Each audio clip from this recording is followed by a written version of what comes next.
Je suis avec le père Bernard Peyrus, supérieur de la basilique Paray-le-Monial en France, dans le Saône-et-Loire. Je voudrais savoir qu'est-ce que veut dire, qu'est-ce que c'est Paray-le-Monial et quel est le message actuel de Paray-le-Monial. Alors, Paray-le-Monial est une petite ville française dans la province de Bourgogne qui a été marquée par les moines de Cluny, le grand ordre religieux du Moyen-Âge. Et c'est surtout un lieu où, au XVIIe siècle, le Christ est apparu à une religieuse de l'ordre de la Visitation de Saint François de Sales, qui s'appelait Marguerite Marie Alacoque. Et elle est maintenant connue sous le nom de Sainte Marguerite Marie. Le monastère existe toujours. Et le Christ a donné à Sainte Marguerite Marie, en 1673, 1674, 1675, Louis XIV étant le roi de France, un message qui est toujours d'actualité, qui est toujours valable et qui a, on peut dire, transformé l'Église. Alors quel est le message? Le message est en trois parties. Le Christ apparaît à Sainte Marguerite Marie, il apparaît physiquement, d'ailleurs il la prend contre elle, contre son cœur, comme Saint Jean, et il lui dit, voici ce cœur, il lui montre son cœur, et il lui dit, voici ce cœur qui a tant aimé les hommes, qu'il a tout donné pour eux. Dans la seconde partie du message, le Christ se plaint, et il dit, mais de la plupart des hommes, je ne reçois que des ingratitudes et des irrévérences. Et dans la troisième partie du message, il se retourne vers Marguerite Marie et il lui dit, mais toi du moins, veux-tu me faire ce plaisir de suppléer à ces ingratitudes? Alors, ce qu'il faut comprendre à travers ce message, c'est que le christianisme, c'est vraiment la religion de l'amour. Et on a tendance à l'oublier ou à déformer cet amour, et on a tendance à transformer le christianisme en religion d'obligation, une religion qui quelquefois peut paraître sévère, ou au contraire à le dissoudre.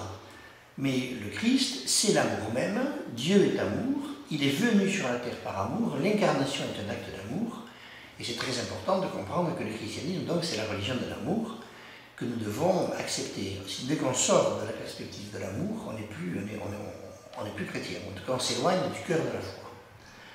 Donc le Christ est venu sur la terre, il a donné sa vie, il est venu au milieu de nous, il est présent dans l'Eucharistie par amour. Et c'est fou quand on pense qu'à chaque messe, le Christ est là, présent, et que nous pouvons le recevoir. Alors dans la deuxième partie du message, donc, il y a une plainte. Le Christ dit que de la plupart des hommes, il ne reçoit que des ingratitudes et ils ne comprennent pas sa présence dans le sacrement de son amour qui est l'Eucharistie.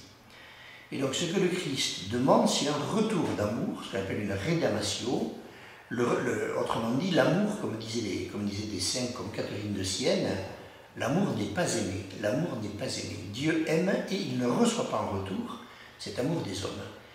Et ce que le message de Paray-le-Monial nous révèle, c'est que cela blesse son cœur profondément. Donc le cœur du Christ peut être blessé. Là, le Christ est atteint par le mépris et par l'indifférence et par l'hostilité des hommes. Mais beaucoup plus par l'indifférence. Le Paray-le-Monial est un lieu où Dieu veut combattre la tiédeur. Dans la troisième partie du message, il demande à Marguerite Marie elle-même d'être son amie. Et c'est une chose que le Seigneur demande à chacun d'entre nous. Il l'a demandé au XVIIe siècle, il le demande maintenant. Et donc il demande notre amitié pour lui, notre affection pour lui, notre amour qui réponde à son amour. Et si nous répondons à l'amour de Jésus, alors à ce moment-là, nous consolons son cœur et nous réparons, nous suppléons pour beaucoup de gens qui n'aiment pas le Seigneur. Quand on a des amis qui vous aiment, on est très consolé par ça, et ça nous aide beaucoup dans les périodes dures. Eh bien, Dieu s'est fait homme, et devenant homme, il a voulu éprouver en Jésus-Christ les sentiments mêmes du cœur de l'homme, et le grand sentiment du cœur de l'homme, c'est d'aimer, et le désir d'être aimé en retour. Voilà. Ensuite, après, si nous acceptons d'être les amis de Jésus, notre regard va changer. Notre regard va changer sur Jésus, bien sûr, puis sur nous-mêmes, mais aussi sur les autres. Et donc, si nous devenons les amis de Jésus, nous allons devenir les amis des hommes. Et à ce moment-là, nous allons être capables de les aider, nous allons nous engager pour les aimer, notre cœur va être rempli de compassion, Et nous allons être capables de faire des choses pour les servir sous des formes extrêmement diverses. Et en effet, c'est ce qui s'est passé. À Paray-le-Monial, c'est ce qui a inspiré la création de nombreuses congrégations, de nombreuses communautés, l'engagement pour les hommes de beaucoup de personnes, comme le Père de Foucault ou Mère Teresa, qui étaient deux personnes extrêmement liées au cœur de Jésus. Voilà l'essentiel du message. Je suis italienne, je suis venu à Paray-le-Monial pour la première fois et j'ai vu dans la prairie beaucoup de Français, mais aussi des étrangers du monde entier. Qu'est-ce qui se passe dans ces jours, dans ces très beaux jours, hein? Alors, Paray-le-Monial est un lieu qui revit depuis 1975. Il y avait eu une période où les pèlerinages étaient moins nombreux, mais depuis 1975, grâce à beaucoup d'événements, dont la présence de la communauté de l'Emmanuel, à qui le pèlerinage est confié, eh bien, Paray-le-Monial se développe considérablement. Alors, il y a des pèlerinages pendant toute l'année, et pendant l'été, au mois de juillet et au mois d'août, il y a des sessions qui amènent en effet des gens du monde entier. Il y a, à cette session-ci, il y a au moins 20 nationalités. À d'autres sessions, il peut y avoir jusqu'à 30 nationalités. Dans quelques jours, nous allons avoir une session où nous allons traduire en 21 langues. Donc, c'est assez international, même si la majorité est française. Alors, qu'est-ce qu'on fait? Eh bien, on prie, on loue le Seigneur, on a de belles liturgies, on entend les enseignements, on partage avec les frères, on prend des temps d'adoration, le jour, la nuit. Il y a des sessions spécifiques, une retraite spécifique pour les enfants, pour les adolescents, pour les jeunes. Et donc ça nous permet de nous mettre devant le cœur de Jésus, c'est-à-dire de renouveler notre joie d'être chrétien, notre amour de Dieu et notre louange. Et en effet, on voit à Paray-le-Monial beaucoup de conversions, beaucoup de vocations qui naissent. Et donc c'est un des lieux vivants en France du renouveau de l'Église voulu par Vatican II. Est-ce que Paray-le-Monial a eu la chance d'avoir un pape, la visite d'un pape? Alors, oui, Paray-le-Monial a eu la chance d'avoir la visite de Jean-Paul II, qui était dans le monde entier, comme chacun sait, et donc il tenait aussi à venir à Paray-le-Monial. Il est venu en 1986, ici, il a été accueilli par le 5 octobre 1986, il a été accueilli par une foule immense, et il a fait une homélie très remarquée sur la famille. La famille, ça va très bien à Paray-le-Monial, la famille, parce que la famille c'est le centre de l'amour, c'est le lieu où on s'aime d'abord, c'est le lieu où on apprend à aimer, où on pratique l'amour de façon quotidienne, et c'est une des grâces de Paray-le-Monial, en effet, cette insistance sur la famille. Donc le pape avait remarqué ça, et il a volontairement donc fait une homélie sur la famille ici à Paray-le-Monial. Merci, Père Bernard, et je vous remercie de votre témoignage et j'espère de retourner à nouveau à Paray-le-Monial. Hein? Ça sera une joie de vous voir. Je vous remercie. C'est la première fois que vous venez à Paray-le-Monial? Bonjour, oui, c'est la deuxième fois que je viens. Je suis venue il y a 20 ans. Est-ce que vous avez quelque chose à témoigner par rapport à Paray-le-Monial pour quelque chose de vous, hein, précisément? Ce que j'ai à témoigner, c'est par rapport à la communauté de l'Emmanuel. La communauté de l'Emmanuel m'a beaucoup aidée cette année et tout ce qu'ils ont demandé pour moi en groupe de prière, je l'ai obtenu. Par exemple, un appartement, j'ai eu un appartement juste à côté du Sacré-Cœur de Chambéry. Voilà, donc c'est pour remercier que je suis là et aussi pour remercier parce que j'ai été guérie d'un cancer il y a 2 ans. Je suis guérie d'un cancer qui était un gros cancer et je suis ressortie très bien, je retravaille normalement, je vis normalement. Voilà, je voulais témoigner de ça. Je suis très ravie et je vous remercie de votre témoignage. Merci, au revoir.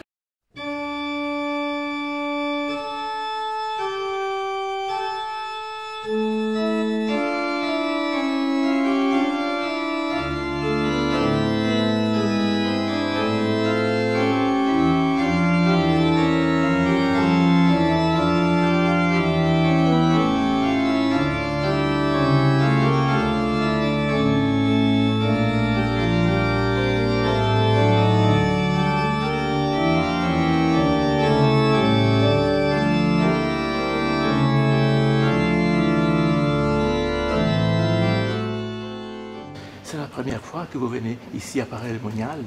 Et selon vous, qu'est-ce que signifie Paray-le-Monial pour vous? Allez-y. Pour moi, c'est se plonger dans le cœur de Jésus. Voilà, se recharger d'amour dans le cœur de Jésus, reprendre tout l'amour qu'il a donné pour nous. Voilà, s'en rappeler, le vivifier en nous. Voilà. Et c'est la première fois que vous venez ici? Non, moi, ça fait 5 ou 6 fois que je suis venue ici. Et chaque fois, vous ressemblez la même chose? Ou quand vous retournez chez vous, il y a quelque chose qui change en vous? Dites, je vous écoute. Oui, j'ai besoin de revenir tous les ans ici pour recharger les batteries. Qu'est-ce qui change dedans de vous? Je trouve ici la force de m'engager dans la paroisse, dans la société. Je pense que si je venais pas à Paray-le-Monial, j'aurais pas cette force, peut-être pas ce feu pour aller vers les autres. Je vous remercie pour votre témoignage. De rien.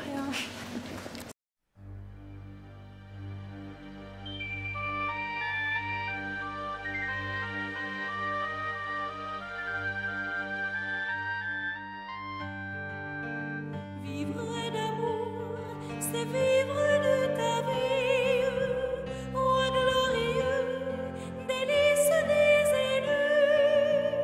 Tu vis pour moi, caché dans une hostie. Je veux pour toi me cacher où Jésus a des amants. Il faut la solitude, un cœur à cœur qui dure nuit et jour. Ton seul regard fait ma béatitude. Je vis d'amour, je vis d'amour. Vivre d'amour, c'est bannir toute crainte, tout souvenir des fautes dépassées, de mes péchés. Je ne vois nulle empreinte. En un instant, l'amour a tout brûlé. Flamme divine, ô très douce fournaise, en ton foyer, je fixe mon séjour. C'est dans tes feux que je chante à mon aise. Je vis d'amour, je vis d'amour. Vivre d'amour, c'est garder en soi-même un grand trésor en un vase mortel. Mon bien-aimé, ma faiblesse est extrême. Ah, je suis loin d'être un ange du ciel. Mais si je tombe à chaque heure qui passe, me relevant, tu viens à mon secours. À chaque instant, tu me donnes ta grâce. Je vis d'amour, je vis d'amour. Vivre d'amour, c'est essuyer ta face, c'est obtenir des pécheurs le pardon. Ô Dieu d'amour, qu'il rentre dans ta grâce et qu'à jamais. Bonjour, bonsoir. Vous êtes ici dans le monastère de la Visitation de Paray-le-Monial où Santa Margarita Marie a vécu. À ce monastère, elle est rentrée à l'âge de 23 ans. Déjà avant de rentrer à ce monastère, Santa Margarita Marie avait eu une grande vie d'union au Seigneur. Ici, dans ce monastère, le Seigneur lui a demandé la réparation, une réponse d'amour. Il y a eu 3 grandes apparitions. Dans ces 3 grandes apparitions, en 1673, le 27 décembre, dans la fête de Saint Jean Évangéliste, Santa Margarita Marie dit qu'elle a eu la même grâce de l'apôtre bien-aimée du Seigneur. Elle a reposé sur la poitrine du Seigneur longtemps. Et le Seigneur lui a dit, mon divin cœur est passionné d'amour pour les hommes et pour toi en particulier, que ne pouvant contenir en lui-même les flammes de son ardente charité, il faut le répandre pour ton moyen, et qu'il se manifeste à eux pour les enrichir des précieux trésors que je te découvre, que contiennent les grâces sanctifiantes, salutaires et nécessaires pour les retirer du chemin de la perdition.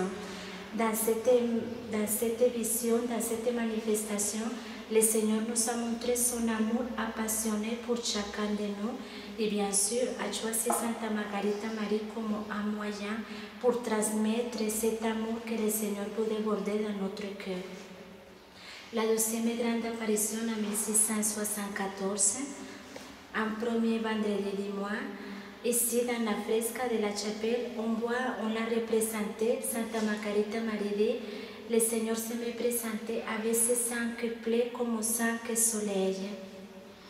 Et la plaie de son cœur, c'était comme une fournaise ardente. Dans cette manifestation, le Seigneur lui demande à Santa Margarita Marie, leur sainte, d'abord à elle, il lui demande la communion réparatrice. Le Seigneur lui dit aussi qu'elle veut être honorée sur la figure d'un cœur de chair et il lui promet que dans l'image de son cœur sera exposée et honorée et il va donner beaucoup de grâce à les familles. Dans la troisième grande apparition, est en 1675 où le Seigneur lui demande la fête de son Sacré-Cœur en réparation pour tous les sacrilèges, surtout qu'il recevait dans les saints-sacrements de l'Eucharistie. Mais le Seigneur, ici, se plaint à Santa Margarita Marie de tous les froideurs, de tous les manques de réponse d'amour, de les indifférences de chacun de nous, surtout quand il est exposé sur les autels dans les sacrements de son amour. Il se plaint aussi de la manque de confiance.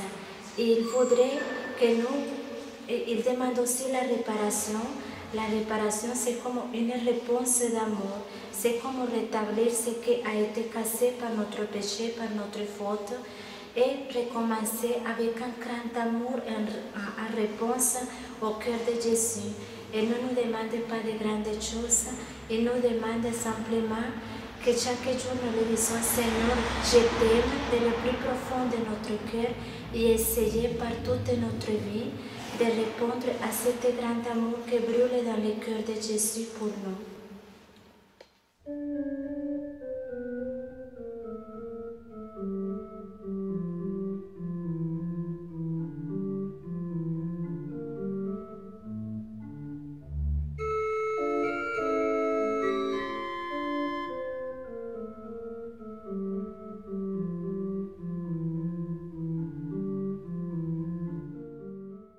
De cette grotte, enfin c'est ma version à moi, je peux aussi peut-être me tromper, hein.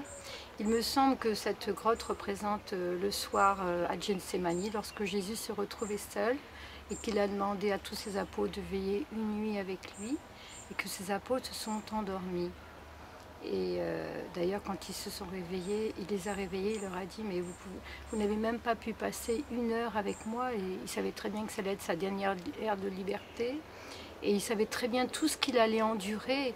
Et c'est le moment où il a eu de la sueur de sang. Il savait très bien qu'il allait être injurié, qu'il allait avoir la couronne d'épines, qu'il allait avoir la croix, qu'il allait avoir la flagellation. Et donc l'ange est venu lui redonner des forces. Voilà, cet ange-là. Et Jésus, à un moment donné, a dit aussi, Seigneur, si tu pouvais faire que je ne reçoive pas cette coupe. Et après, il a dit aussitôt, Seigneur, que ta volonté soit faite. Je boirai cette coupe, voilà. C'est ce que je pense de cette grotte. C'est mon interprétation. Mais je peux aussi me tromper. Selon vous, qu'est-ce que est le message de Paray-le-Monial, madame? Eh bien, c'est un message d'amour. Jésus a dit qu'il fallait le prier comme ça. Fontaine ardente de charité, brûle en moi tout ce qui te déplaît, tout ce qui est mauvais, et fait que je sois toujours mon ami. Et Jésus, il a besoin d'âmes amies, d'âmes qui prient pour sauver les âmes, pour la conversion des pécheurs. Il a énormément besoin d'âmes pour qu'il y ait un maximum de conversion sur terre, surtout dans ces temps où il y a tant de déchristianisation. Il a besoin aussi d'âmes qui réparent les péchés actuels, donc d'âmes qui vont se sacrifier, qui vont faire des sacrifices par amour, et ces sacrifices offerts par amour vont pouvoir en fait racheter les péchés qui sont sur terre. Il a besoin aussi, il souffre énormément, Jésus. Jésus a vécu il y a 2000 ans, il a ressuscité, mais il est toujours vivant. Il voit tout ce qu'il y a comme horreur. Tous les jours, il vit l'ingratitude, il vit le rejet, il vit vraiment des choses très très dures quand on crache sur lui, quand on est athée, quand on ne veut pas baptiser ses enfants. Il meurt et à chaque fois, c'est comme si on lui remettait des clous dans les mains, des clous dans les pieds. Il a besoin de petites âmes toutes pures pour prier, où il va pouvoir se réfugier dans nos cœurs, où il va se sentir aimé parce qu'il ne se sent pas du tout aimé. Et comme l'a dit Claude Lacolombière, le meilleur ami de Marguerite Marie, Jésus aime tout le monde, c'est l'être, le Fils de Dieu, il aime énormément tous les gens, mais lui n'est pas aimé, il a besoin de réparation. Il a demandé à Marguerite Marie, qui est son apôtre de l'amour, à qui il a montré son cœur, il lui a demandé le jeudi soir, particulièrement le jeudi soir, parce que ça rappelle le jeudi saint, le soir où il a tant souffert des sueurs de sang dans le jardin de Gethsémani. Il lui a demandé de faire 1 heure d'heure sainte. Et cette heure d'heure sainte, elle n'est pas assez suivie. Cette heure d'heure sainte, c'est une heure où on doit prier, on doit se souvenir de la souffrance de Jésus au jardin de Gethsémani, où il s'est retrouvé complètement tout seul, même abandonné par ses propres amis, par ses apôtres qui s'étaient endormis. Il leur avait demandé de prier 1 heure et ils n'ont pas été capables de prier 1 heure. Ils se sont endormis. Et Jésus s'est senti mais complètement abandonné. Et à ce moment-là, il était capable, lui, Fils de Dieu, de savoir tout ce qu'il allait endurer comme passion. Eh bien, il était très malheureux, quoi. Il suait des gouttes de sang et il demandait même, à un moment donné, il a dit « Seigneur, si tu pouvais faire, Seigneur mon Père, si tu pouvais faire que cette coupe passe loin de moi. » Mais après, il a dit « Il n'y a pas de problème, que ta volonté soit faite, mon Père, je boirai cette coupe. » Et même l'ange, ce soir-là, est venu lui redonner des forces. Voilà, montrez bien le... Oui. Et donc, cette demande d'heure sainte qui a été faite à Marguerite Marie en 1670, en gros, elle a été de nouveau redemandée au XXe siècle à Sœur Faustine, qui a été déclarée sainte en l'an 2000 par le pape Jean-Paul II. Et Jésus, qui a donc apparu à Sœur Faustine pendant 13 ans, ce n'est pas rien, il lui parlait quotidiennement. On peut d'ailleurs lire tout le contenu de ses paroles dans un petit livre qui s'appelle « Le journal de Sœur Faustine » qui va complètement nous révolutionner le cœur, quoi, parce que bien entendu que l'Évangile révèle complètement Jésus, mais là Jésus parle 13 ans à Sœur Faustine et on peut voir exactement ce qu'il a actuellement dans son cœur et quelles sont ses exigences et quelles sont ses demandes. Et donc Jésus nous implore d'une part de respecter l'heure sainte le jeudi saint. De 23h à minuit, il nous demande d'être si possible devant le Saint-Sacrement, de prier, de penser à lui, de penser à ses souffrances dans le jardin de Gethsémani, ou bien, si on ne peut pas être dans une chapelle devant le Saint-Sacrement, de prier chez soi, devant un petit oratoire, avec une bougie bénie, et de penser à toutes ces souffrances. Il nous demande aussi de faire le chapelet de la divine miséricorde, d'implorer le Père éternel, pour que le Père éternel, d'invoquer sa passion et pour que le Père éternel ait pitié de nous et qu'il y ait un maximum de conversion. Voilà. Il nous demande aussi une troisième chose. Jésus demande à Sœur Faustine de faire donc son image et elle fait peindre son image par un peintre. Il nous demande de distribuer cette image qui est Jésus miséricordieux. J'en ai toujours dans mon sac à main.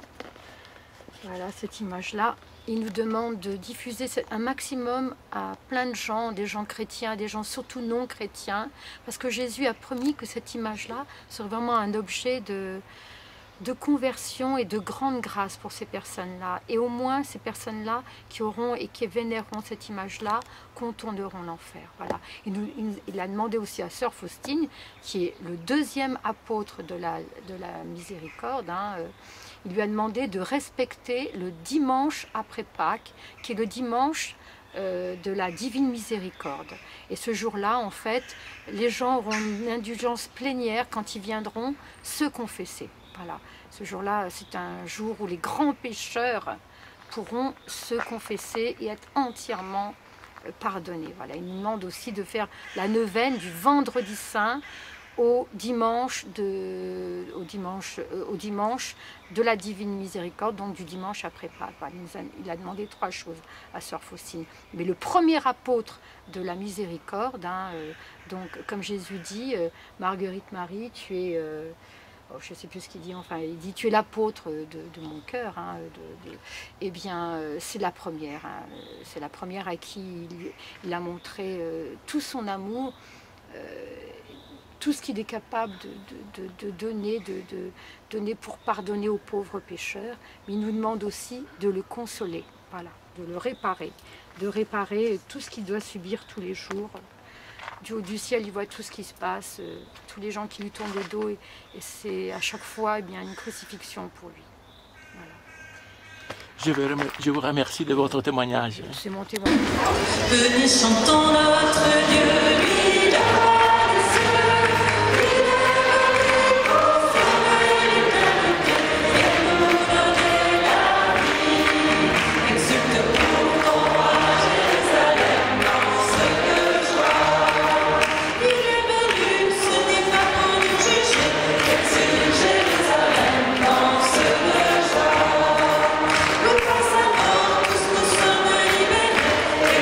Jérusalem, danse de joie.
bien à Paray, c'est qu'en effet, il y a un programme, on travaille pendant des mois, on prie, on réfléchit, on croit qu'on a tout bouclé, que tout est sous contrôle, mais quand tout est sous contrôle, c'est qu'on laisse pas assez l'Esprit Saint. Alors je remercie l'Esprit Saint de nous rappeler à l'ordre, c'est lui qui mène la barque. Et on est invité à entrer dans cette barque. Et cette barque, elle nous amène, on ne sait pas où, mais on sait que c'est un bon port. C'est auprès du Seigneur. Alors tout au long de cette semaine, vous savez qu'on avance et on médite avec Jean, dans le chapitre 15. Hier, le Père Francis Manoukian a évoqué « Je suis la vigne véritable et mon Père est le vigneron ». Aujourd'hui, on avance un petit peu. C'est le verset 2, 3 et 4. Tout sarment qui est en moi, mais qui ne porte pas de fruit, mon Père l'enlève. Tout sarment qui donne du fruit, il le nettoie pour qu'il en donne davantage. Mais vous, déjà vous voici nettes et purifiées, grâce à la parole que je vous ai dite. La petite Thérèse demande à ce moment-là à parrainer un second missionnaire. Vous savez qu'elle, c'est la patronne des missions et sa vocation était née de l'idée de prier aussi pour les prêtres. Et dans son Carmel, elle a demandé à ce moment-là où elle traversait cette nuit de prier pour un second missionnaire.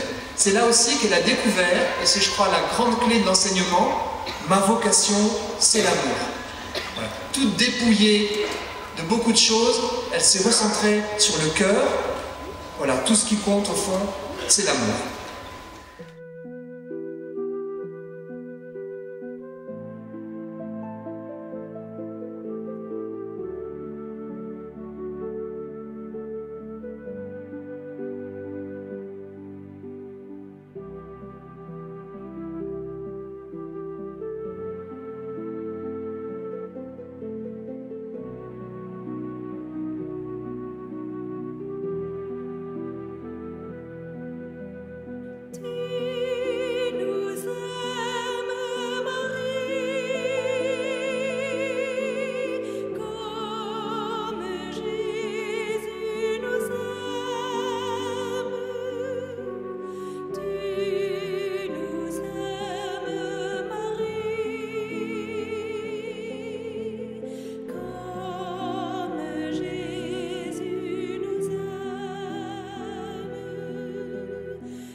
Voilà, alors c'est là presque 25 ans que je viens à Paray-le-Monial et j'ai été ici extrêmement touché par le cœur de Jésus, par la façon dont Jésus nous aime. Et je dois dire que j'étais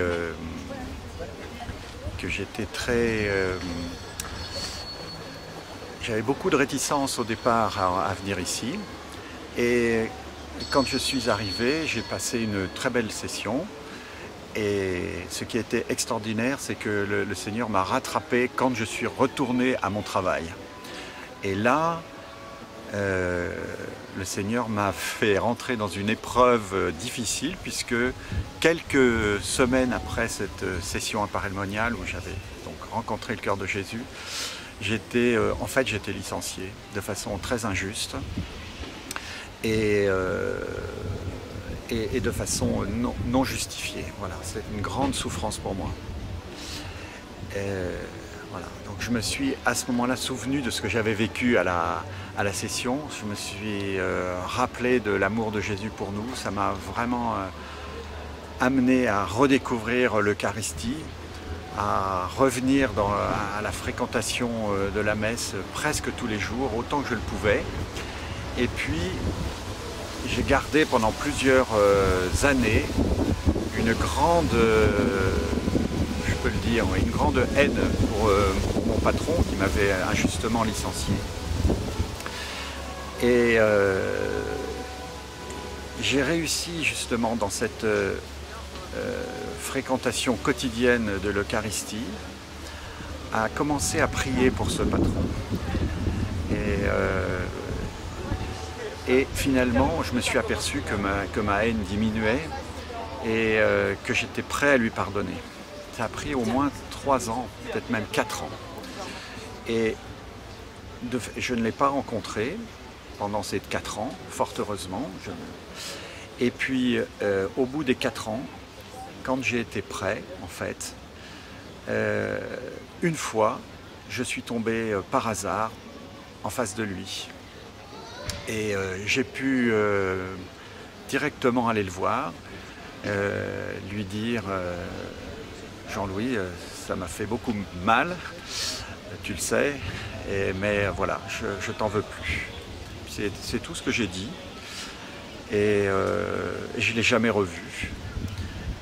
Et vraiment, j'ai été dans la paix. Et donc, chaque fois que je reviens ici, je revis un petit peu cet événement et puis cette grande grâce que j'ai eue, à la fois de pouvoir lui pardonner et puis en même temps, en fait, je m'aperçois que après cet échec ou cette difficulté professionnelle, le Seigneur m'a comblé en me redonnant un métier passionnant après. Voilà. Donc là, aujourd'hui, je suis content de lui dire à nouveau merci Seigneur pour cette épreuve que tu m'as fait traverser finalement. Je ne pensais pas que je pourrais te dire merci pour cette épreuve, mais voilà, merci pour cette épreuve parce que dans la confiance, j'ai avancé et puis je crois que j'ai été fidèle.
Ceci est mon corps livré pour vous.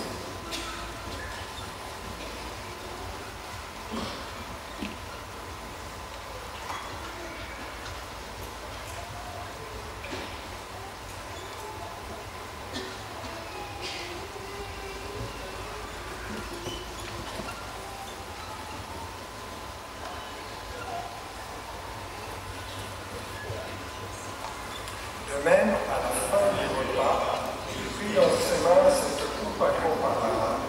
Elle te rendant grâce à nouveau, il la bénit et la donna à ses disciples en disant : Prenez et buvez-en tous, car ceci est la coupe de mon sang, le sang de l'alliance nouvelle et éternelle, qui sera versé pour vous et pour la multitude en rémission des péchés. Vous ferez cela en mémoire de moi.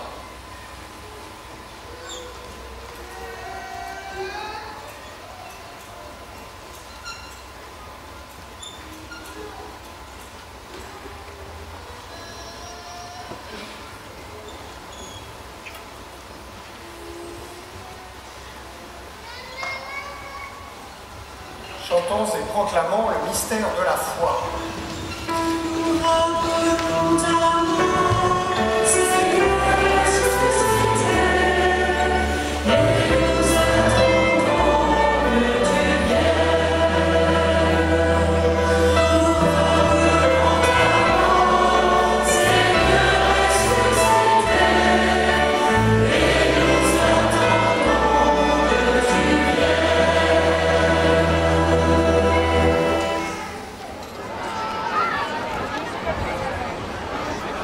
Je vais faire l'accueil, tu me préviens dès qu'on a fini.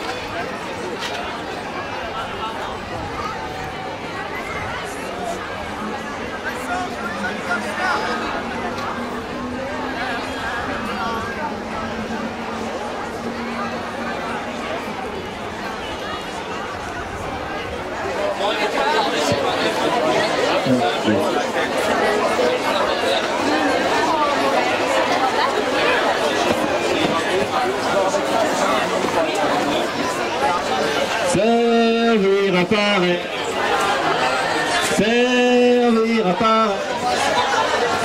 Le matin chez les enfants ou le midi à la cuisine, il y a toujours un service pour toi à Paray-le-Monial.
Bonjour, c'est la première fois que vous venez à Paray-le-Monial? Non, ça fait 20 ans que je viens. Ça fait 20 ans que je viens à Paray-le-Monial et voilà, je suis très heureuse parce que j'y trouve des tas de grâce. Le Seigneur est vraiment à l'œuvre et il remplit mon cœur pour toute l'année. Voilà. J'ai compris que vous venez ici à Paray-le-Monial pour recharger les piles, hein, pour faire bien l'année. Hein. Est-ce qu'il y a des autres témoignages et des autres choses à dire? J'ai emmené aussi mon époux qui ne connaissait pas Paray-le-Monial et je pense qu'il découvre vraiment l'amour du Seigneur en ce moment et qu'il est travaillé au plus profond de lui. Et je peux dire qu'ici, le Seigneur, on sent vraiment la présence du Seigneur et son amour profond pour chacun. Je vous remercie de votre témoignage. Qu'est-ce que c'est pour vous, Paray-le-Monial? Allez-y. Paray-le-Monial, c'est la joie, la bonne humeur, c'est amusant, c'est bien. Voilà. Et pour toi? C'est là où tous les gens de la communauté de l'Emmanuel se retrouvent. Puis ça permet de se rencontrer, et de faire des rencontres et tout ça, c'est bien, de se rapprocher. C'est la première fois que vous venez à Paray-le-Monial? Pas moi, non, parce que j'habite ici, mais... Et toi? Moi non plus, depuis que je suis toute petite, je viens. Et tous les fois, est-ce que tu essayes quelque chose de nouveau ou sont toujours les mêmes choses? Dis, explique-toi. C'est des choses nouvelles, toujours. C'est-à-dire? On fait des activités différentes. C'est-à-dire? Je sais pas. On joue, par exemple? Voilà, on joue. Alors on fait, par exemple, le service enfant. Ouais, et puis quand il y a quelque chose qu'on a déjà fait une année avant, on essaye de ne pas la refaire pour que ce soit plus amusant. Bon. On a le choix de changer. Oui, exactement. Est-ce qu'il y a aussi un enseignement, une catéchèse ici? Oui. Expliquez-moi, qu'est-ce qu'on fait? Au service enfant, on a la messe et il y a des adultes qui nous lisent des paroles de Jésus. Et on fait et puis des bricolages. Il nous explique et on apprend ce qu'il faut faire pour être comme Jésus. Je vous remercie de vos témoignages. Hein?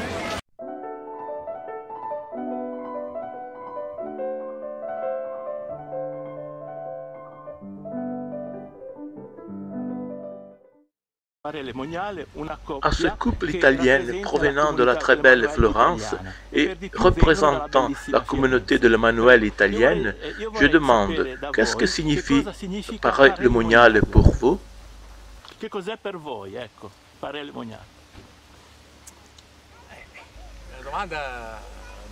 La demande est très importante.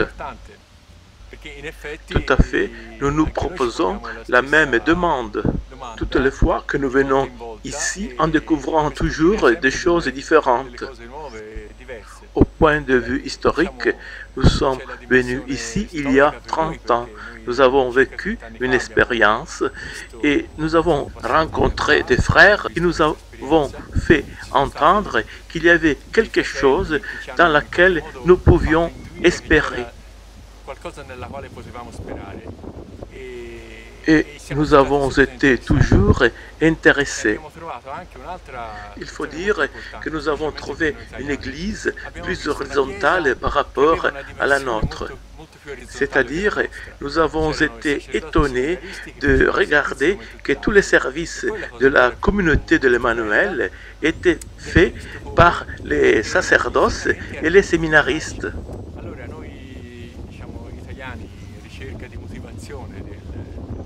Et pour nous enseignants, à la recherche de la vérité, nous avons entendu l'appel d'entrer dans cette dimension. Nous avons compris que tout ça nous intéressait et nous avons pris la décision d'entrer dans la communauté de l'Emmanuel. Depuis 30 ans, nous sommes vieillis. Tout ce qui est arrivé de jadis jusqu'à aujourd'hui, nous le pouvons témoigner avec ce que nous sommes et avec ce que le Seigneur a bâti au-dedans de nous. Donc, C'est un problème résumé en peu de mots. Le Seigneur, que nous pensions de l'avoir rencontré au début, nous nous apercevons que seulement maintenant, il commence à être consistant dans notre vie. Il y a quelque chose, au fond, qui est indiscutable. Il y a des choses que le Seigneur a mis dedans nous, qui ont déterminé un changement vraiment dans la façon de regarder, dans la façon de percevoir notre existence, dans la façon d'évaluer la réalité que nous avons autour de nous. Et tout ça sans que pratiquement nous en étions aperçus. Et quelque chose a changé pour avoir donné au Seigneur un peu de confiance dont nous sommes capables. Alla domanda iniziale io avrei risposto che Paray-le-Monial è il luogo che ci ha cambiato la vita praticamente, ma è chiaro che non è stato il luogo che ce l'ha cambiata, ma il Signore attraverso questo luogo ci ha rimesso a posto tutte le cose della vita. E tutti gli anni veniamo con entusiasmo perché in pratica facciamo una riserva, ecco, facciamo una riserva di grazia che per tutto l'anno poi ci portiamo dietro. E passo dopo passo quello che viviamo qui, quello che sentiamo, lo rimeditiamo, lo ripensiamo, ci aiuta a camminare. Ecco. Ma c'è anche un'altra dimensione che, come il y a une autre dimension à Paray-le-Monial, comme on peut voir. Il y a tout le monde, non seulement la communauté de l'Emmanuel. Ce lieu est une attraction pour la promesse qu'il fait, de connaître quelque chose relatif à l'amour. Et c'est ça qui fait bouger l'intérêt de beaucoup de personnes. Nous avons un besoin désespéré de croire que l'amour existe. Tout à fait, c'est une plaie sociale, globale. Chacun de nous a un manque d'amour, tant que nous désespérons que l'amour existe, tant que nous désespérons d'être aimés, sans limite, sans réserve. C'est ça, la promesse qui nous vient offerte à Paray-le-Monial. C'est un lieu de pèlerinage à travers la tradition de l'apparition de Jésus à Sœur Marie-Marguerite Alacoque. C'est un lieu saint de pèlerinage comme Lourdes, par exemple. Le Seigneur è tellement généreux. Nella comunità siamo stati subito coinvolti nel servizio, perché qui arrivano migliaia di persone e ci vuole pure qualcuno che si occupi di loro, che metta sulle tende, si occupi dei servizi, anche quelli più umili ma necessari. Per cui siamo sempre venuti a Paray-le-Monial e abbiamo, in quanto italiani, Au début, quand nous sommes entrés dans la communauté de l'Emmanuel, nous avons été tout de suite impliqués dans les services. Beaucoup de personnes arrivent ici. Il faut que quelqu'un s'occupe des tentes, des services les plus humbles, afin que tout marche bien. Nous sommes venus toujours à Paray-le-Monial et nous avons accompagné des autres Italiens.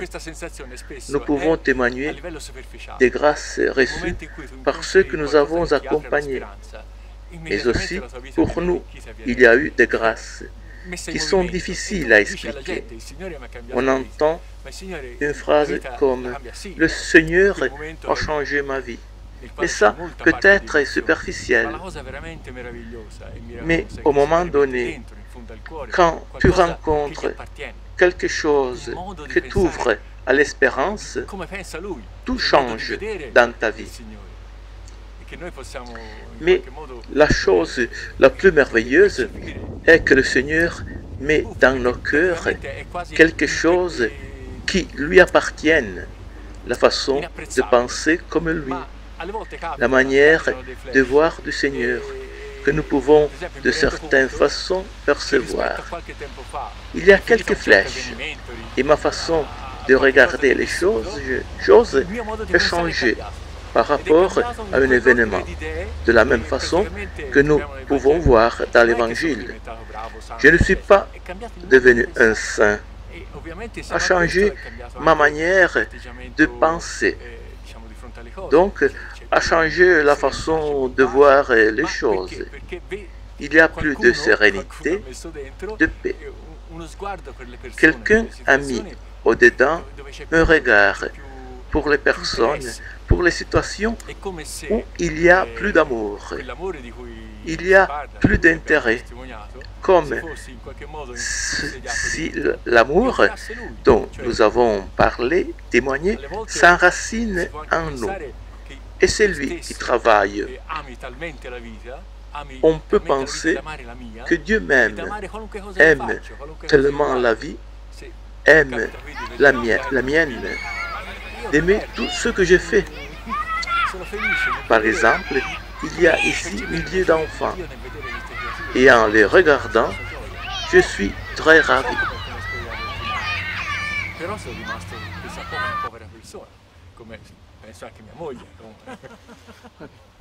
Je vous remercie de votre témoignage.